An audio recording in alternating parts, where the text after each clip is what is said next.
Di sebuah pulau kertas, hiduplah seekor rusa bernama Aristotle dan temannya, burung pelatuk yang bernama Nok Nok. Di ketinggian udara. Suatu hari, Nok Nok dan Aristotle sedang bermain loto kertas. Lihat, Nok. Aku dapat kata taman. Berarti aku menang lagi. Astaga, menang lagi?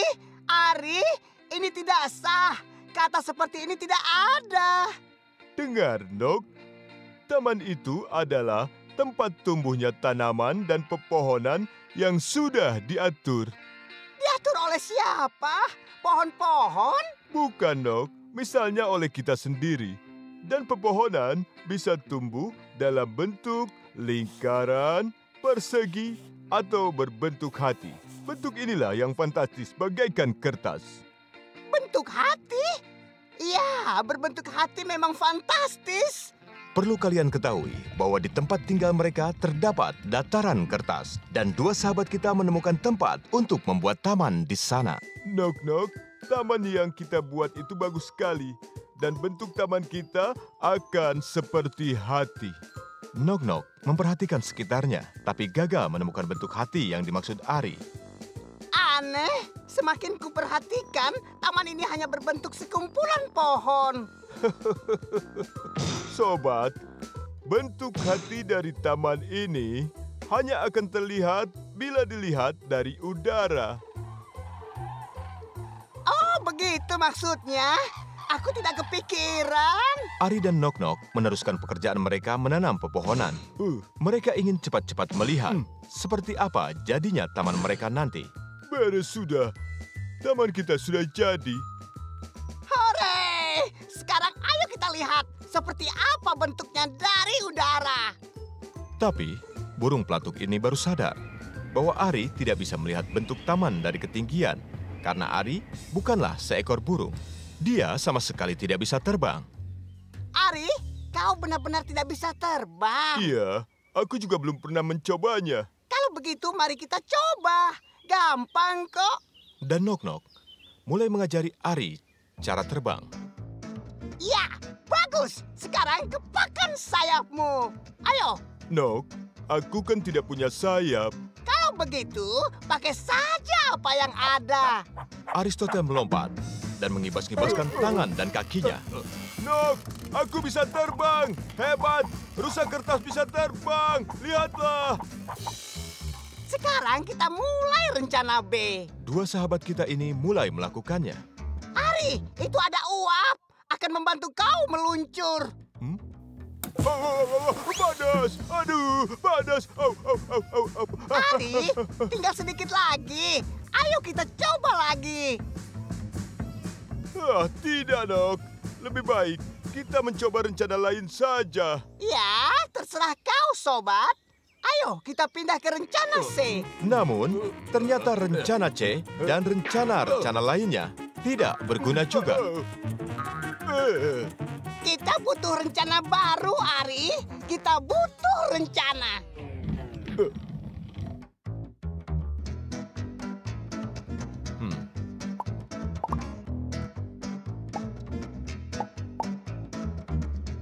Ya, tentu saja.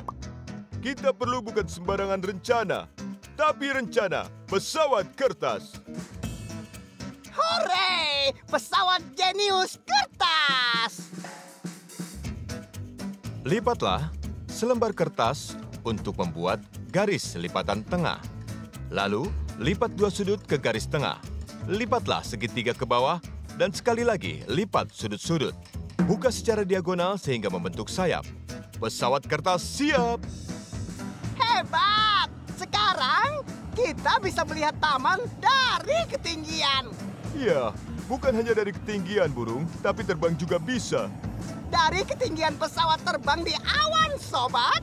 Aristotle dan Nok Nok begitu menikmati penerbangan ini. Dan demikianlah akhir bahagia dari kisah kertas ini. Ternyata bukan hanya burung saja yang bisa terbang. Semua bisa terbang jika punya fantasi. Dan untuk itu tidak harus menjadi burung. Dan burung boleh juga.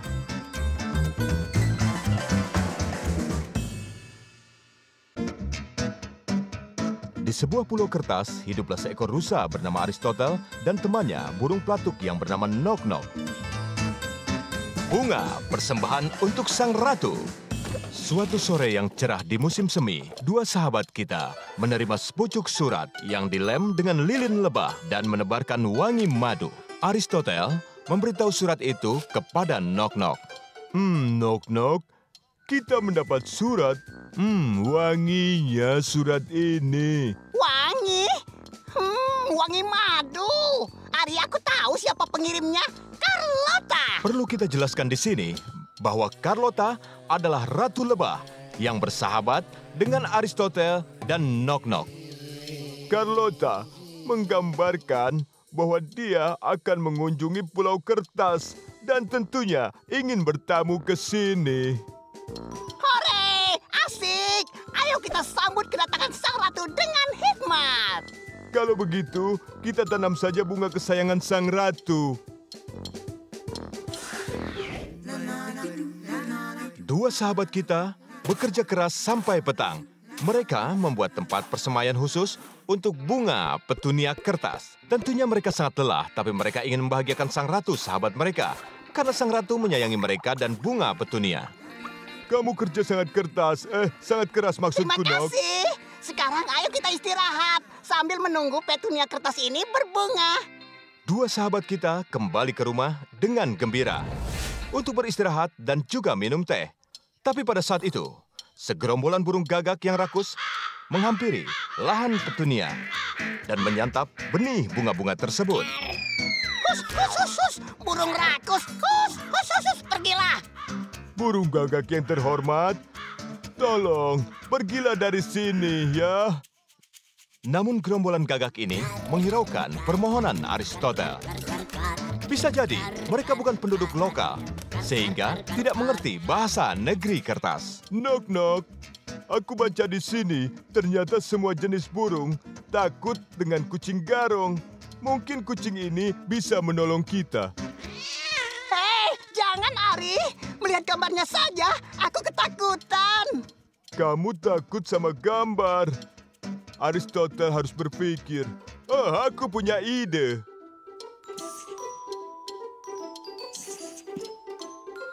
Dan dua sahabat kita segera mengambil kertas dan menggambar seekor kucing garong. Gerombolan gagak pun ketakutan. Mereka segera terbang menjauh. Hore, berhasil. Nok, kita berhasil. Sekarang petunia bisa tumbuh dengan tenang, tanpa ada halangan.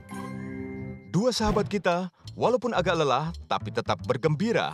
Mereka akhirnya kembali ke rumah untuk melanjuti menikmati secangkir teh hangat. Oh, tidak. Apa-apaan ini?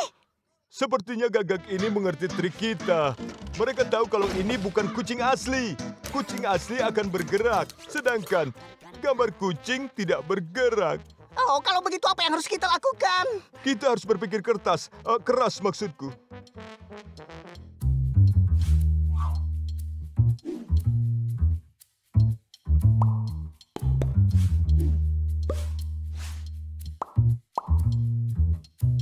Nok, aku sudah tahu caranya. Kucing kita akan bisa bergerak. Gampang seperti kertas. Oh, seperti dua kertas maksudku. Petualangan kertas. Bagaimanakah cara membuat kartun kucing kertas? Ambillah sebuah notes dan gambarlah seekor kucing dengan satu kaki terangkat. Lalu di halaman berikutnya, gambarlah kucing yang sama dengan kaki yang berbeda terangkat. Nah, gerakanlah lembaran pertama dengan pensil. Dengan demikian, kartun kucing siap beraksi. Sahabat kita menggambar seekor kucing yang bisa bergerak seperti kucing asli.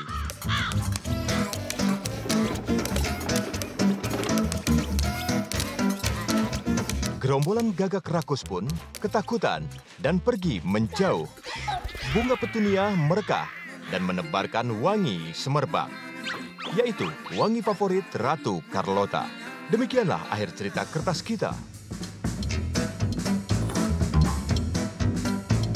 Sampai jumpa lagi di petualangan kertas berikutnya.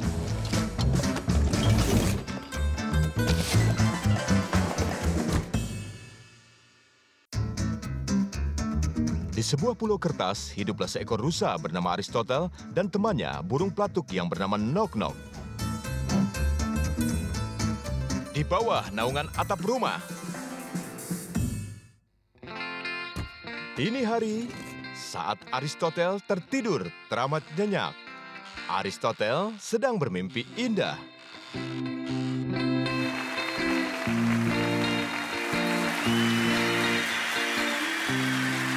Namun, mimpi indah itu terputus di saat yang paling penting. Terdengar bunyi kertas sobek yang sangat aneh.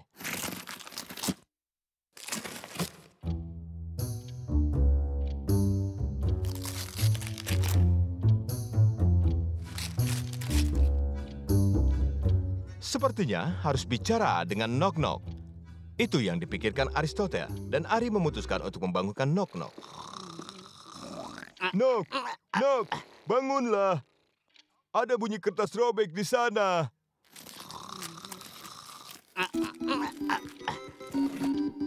Kita harus selidiki siapa yang bikin ulah dan apa saja yang dia perbuat. Dua sahabat kita segera mulai penyelidikan. Menurutmu makhluk itu tinggi besar? Bisa jadi. Bertaring? Sepertinya iya. Punya cakar yang begini? Bisa saja. Kita sudah sampai. Ari dan Nok Nok melewati semak belukar dengan hati-hati. Terlihat sesuatu yang sama sekali tidak tinggi besar. Dan tidak sedikit pun bertaring, juga tidak punya cakar. Cuma siput. Siput yang terhormat, kami tidak bermaksud mengganggu Anda, tapi ini kan kebun kami. Bukannya menjawab, sang tamu tidak diundang malah langsung menangis terisak. Ternyata dia sangat kecewa dipanggil siput, padahal dirinya adalah keong yang tidak sengaja keluar dari cangkangnya. Saat dia berusaha kembali, ternyata rumahnya sudah tidak ada. Sekarang, dengan kondisi yang sangat memalukan ini, sang keong tidak berani muncul di hadapan teman-temannya. Kemalangannya ini hanya bisa terlupakan dengan selembar daun kol kertas yang segar. Selembar daun kol? Di sini kita sudah kehilangan sebongkah kol. Sobat, kalau begitu, kita harus cari jalan kertas yang terbaik. Jalan kertas seperti apa? Sudah jelas kan? Kita harus menghentikan siput keong ini.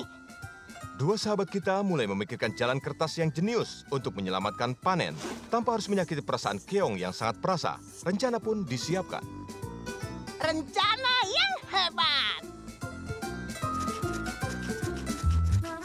Seperti kata pepatah, panen utuh, keong. Tidak mengeluh. Percaya.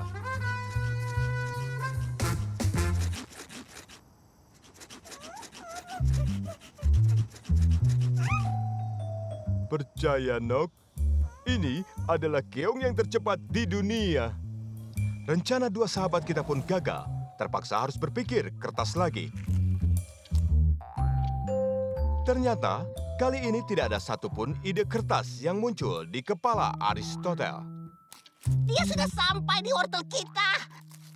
Demi 3.000 kertas. Kenapa aku harus menyaksikan ini di rumahku sendiri? Apa, Nok? Tadi kamu bilang di rumah sendiri. Aku tahu caranya sekarang. Sang keong sudah melahap habis panen kol dan wortel mereka saat Ari dan Nok selesai. Panen daun selada berada dalam ancaman. Wahai keong yang terhormat, kami sudah menyiapkan hadiah untuk Anda. Silakan dicoba dulu. Nok Nok dan Ari berhasil membuat rumah kertas sebagai ganti cangkang si keong. Pertama, gambarlah bentuk rumah. Kemudian, guntinglah sisa kertas yang kosong. Gambarlah jendela dan pintu. Lipatlah garis untuk bentuk sudut, lalu lem yang rapi, dan kemudian gabungkan. Rumah mungil untuk keong sudah siap. Nok dan Ari pun bisa beraktivitas seperti biasa. Karena urusan mereka juga tidak sedikit. Demikianlah akhir kisah tentang bunyi kertas robek dini hari. Sampai jumpa di petualangan kertas berikutnya. Di sebuah pulau kertas, hiduplah seekor rusa bernama Aristotle dan temannya burung pelatuk yang bernama Nok Nok. Ratu ingin pulang. Di suatu pagi yang cerah di pulau kertas, Aristotle sedang membaca surat kabar, sementara Nok Nok sedang senam pagi. Aku dengar ketukan. Siapa ya? Itu aku, sedang latihan. Paruhku harus diasah. Lakukan senam sayap, soalnya panas. Kita perlu kipas. Senam sayap? Ya, tentu saja. Nah, benar kan? Ada yang mengetuk pintu. Kita ada tamu, biar aku yang membukanya. Perlu kita jelaskan di sini bahwa Aristotle dan Nok Nok bersahabat dengan seorang ratu. Ratu lebah yaitu Carlota. Selamat datang tuanku Ratu Carlota. Kejutan menyenangkan buat kami. Silakan masuk. Tentu saja, Carlota senang bertemu dengan kedua sahabatnya itu. Tetapi, dia kelihatan sedih. Ternyata, sehabis lama bepergian, sang ratu tidak dikasih masuk kembali ke istana kerajaan lebahnya. Tidak masuk akal. Siapa berani menghalangi Ratu Lebah kembali ke kerajaannya? Mungkin ada penjahat yang merebut tahtanya. Tidak mungkin, Nok. Karena kerajaan Carlota itu dikawal oleh pasukan-pasukan lebah yang sangat kuat. Di kerajaan Ratu Carlota ada berbagai golongan lebah. Seperti lebah pekerja, lebah menteri, dan juga lebah pengawal. Lebah pengawal bertugas menjaga gerbang negara. Namun, justru merekalah yang menolak kepulangan sang ratu. Bagaimana kalau kita ke sana, Nok? Kita jelaskan kepada mereka tidak boleh seperti itu. Ratu Carlota meminta agar diizinkan masuk ke istana, tapi lebah penjaga tidak mengizinkannya.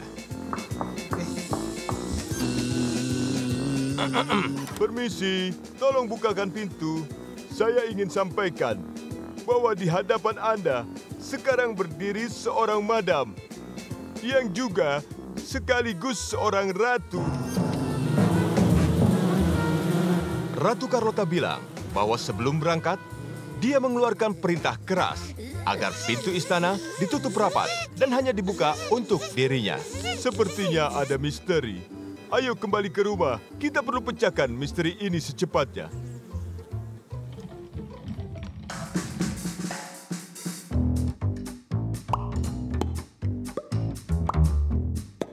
Kau tahu penyebabnya? Carlota, sebaiknya sekarang kamu berkacalah di sini. Apa yang kamu lihat? Aku tahu, Carlota tidak pakai mahkota. Bisa jadi mahkota itu hilang dalam perjalanan. Ratu Carlota menjelaskan bahwa mahkota itu dia tinggal di istana supaya tidak hilang.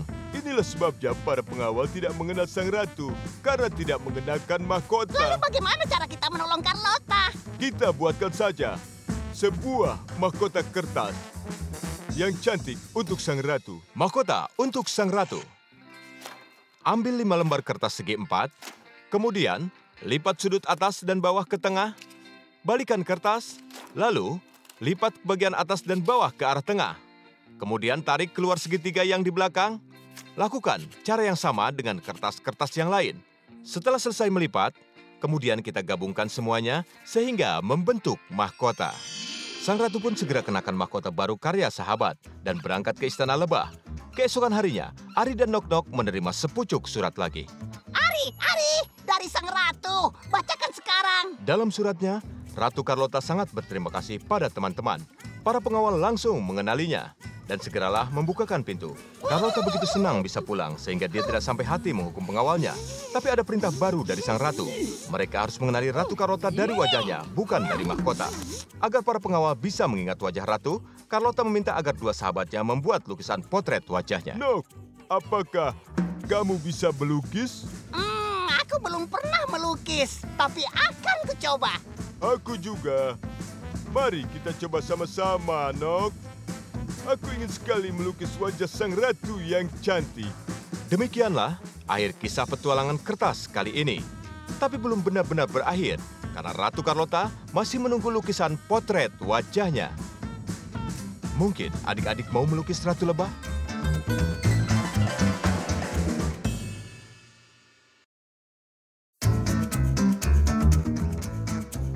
Di sebuah pulau kertas, hiduplah seekor rusa bernama Aristotle dan temannya, burung pelatuk yang bernama Nok Nok. Piknik makan siang. Suatu siang, seperti di hari-hari biasa, dua sahabat kita sedang makan siang di rumah. Kita makan siang di rumah lagi, di rumah lagi. Ya, pastinya, Nok. Sekarang, nih, ambil lagi biskuit kertasnya. Ari, tapi kan setiap hari makan siang di rumah itu bosan, Ari. Kau tahu? Lalu apa idemu? Mungkin kita bisa berpiknik di alam terbuka, Nok. Hore! Idemu cemerlang, Ari. Tapi ngomong-ngomong, piknik itu apa sih? Piknik itu kita jalan-jalan di alam terbuka. Biasanya bawa meja dan makanan sendiri untuk dinikmati di tempat yang indah. Hore! Ayo cepat, kita pergi ke danau kertas makan-makan. Tunggu, Nok. Sekarang aku tidak lagi lapar. Dan aku tidak mau kemana-mana. Kalau begitu, aku piknik sendirian saja. Tapi, Nok, piknik itu harus bersama dengan teman-teman. Bagaimana kalau kita piknik besok saja? Besok? Besok aku ada urusan penting dari pagi. Aku sudah mendaftar untuk ke dokter gigi. Kan aku harus mengganti paruh susuku menjadi permanen. Begini saja, kita bertemu di tepi danau setelah makan siang. Bagaimana? Mana ada makan siang setelah makan siang, Nok. Sebaiknya kita bertemu pasca makan siang. Ide kertasmu memang pas. Pada hari berikutnya, Nok Nok sudah berangkat terbang menuju praktek ke dokter gigi.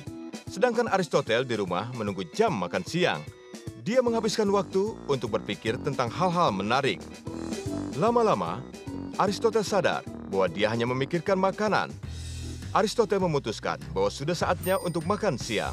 Dia lalu buru-buru berangkat ke danau kertas. Mana dia, Nok Nok? Apa dia lupa sama piknik kita? Aristotle tidak bisa memulai makan siang tanpa sahabatnya, karena mereka sudah sepakat untuk piknik bersama. Oleh karena itu, dia pun menunggu dan menunggu. Akhirnya Aristotle tidak sanggup lagi bersabar. Dia pun mulai mencari Nok Nok. Aku harus mencari Nok Nok. Aristotle pun berangkat mencari sahabatnya. Tapi setelah itu, justru Nok Nok muncul di tempat itu. Perlu diketahui bahwa Nok Nok tertahan agak lama di dokter gigi karena harus menunggu paruh barunya merekat sempurna. Mana ya si Ari? Aku yakin waktu makan siang sudah tiba. Mejanya ada di sini. Berarti Ari tadi datang ke sini. Tapi kenapa dia tidak menungguku? Aku sudah cari Nok Nok kemana-mana. Sudah hampir ke dokter gigi. Ketemu paruh susunya. Tapi anehnya, kenapa Nok Nok tidak ada di sana? Ari, ternyata kau di sini. Tadi aku mencarimu kemana-mana. Kita sudah sepakat berpiknik di pinggir danau kertas pada waktu makan siang. Kamu kemana saja, Nok? Aku? Iya, tadi di danau kertas lah. Pas di jam makan siang. Anehnya, kita berdua tadi di danau kertas di jam makan siang. Tapi tidak ketemu. Kenapa bisa ya? Aku harus berpikir kertas.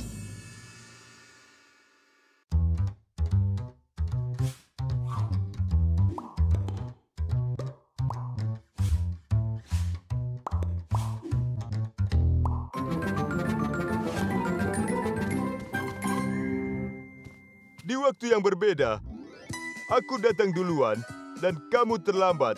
Itu semua gara-gara kita tidak punya jam.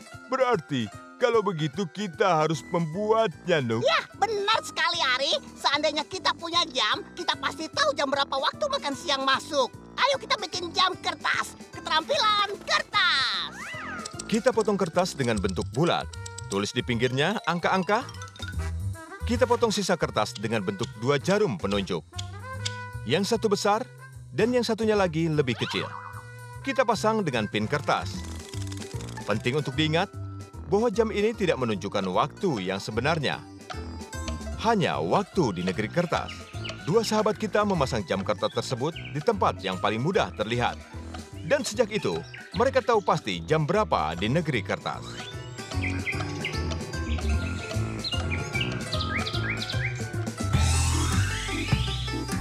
Adik-adik, demikianlah akhir kisah kertas kali ini. Di sebuah pulau kertas, hiduplah seekor rusa bernama Aristotle dan temannya, burung pelatuk yang bernama Nok Nok. Tamu dari planet Tinfoilia. Alkisah, dua sahabat kita sedang menyiapkan makan malam di suatu sore di musim panas yang cerah. Aroma ikan kertas goreng yang lezat memenuhi udara sekitar.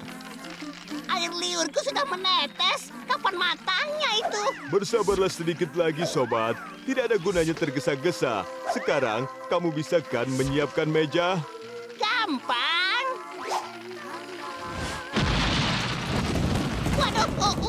Waduh. Apa itu? Gempa kertas. Sepertinya ada di sana. Ayo kita terbang. Lari.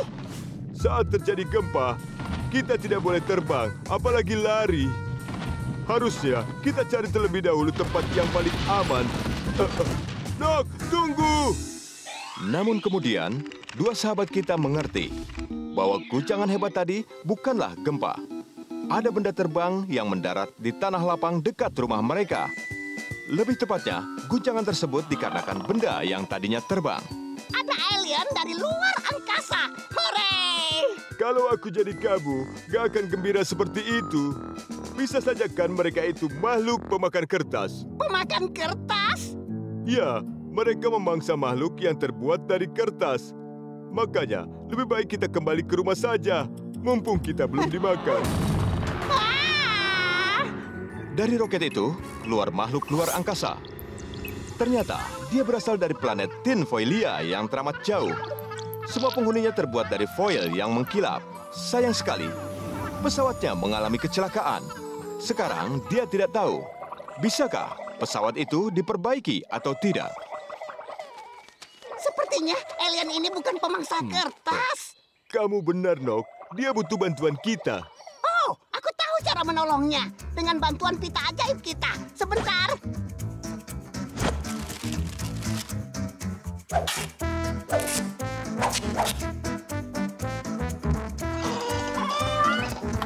Seperti baru kan? Nah, silakan. Oh.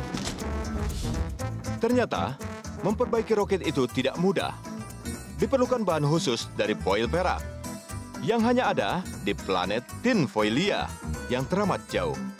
Sedangkan di Pulau Kertas, semua terbuat dari kertas. Jadi tidak mungkin memperbaiki roket dengan kertas. Menginaplah di rumah kami, sementara kami carikan cara memperbaikinya. Betul begitu kan, Ari? Iya, betul begitu, Nok. Kamu suka? Di sini semuanya hebat bagaikan kertas. Alien ini sangat menyukai negeri kertas. Tapi tetap saja, dia merindukan planet Tinfoilia. Ya, tentu saja karena rumahnya ada di planet itu. Dan dia sekarang takut tidak bisa kembali ke sana. Ari, kita harus bisa menolongnya. Kita harus berpikir. Dan Aristotle mulai berpikir. Tentu saja, seperti biasa, Ari berpikir sambil memainkan selo kesayangannya. Aku harus ngemil. Lebih efektif ngemil sambil berpikir. Piringku mana ya? Piring? Ya, itulah jawabannya. Piring terbang. Kenapa aku tidak kepikiran dari tadi? Siapkan 2 piring kertas. Lubangi dasarnya untuk membuat kabin. Masukkan gelas kertas ke lubang itu. Tempelkan dengan isolasi dari sisi lain. Pasang antena dan jangan lupa warnai piring terbangmu. Sekarang kamu siap bertualang keluar angkasa.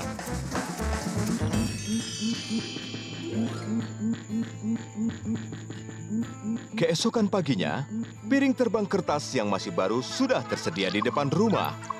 Alien Tinfoilia sangat gembira. Kini, dia bisa pulang kembali ke planet kampung halamannya.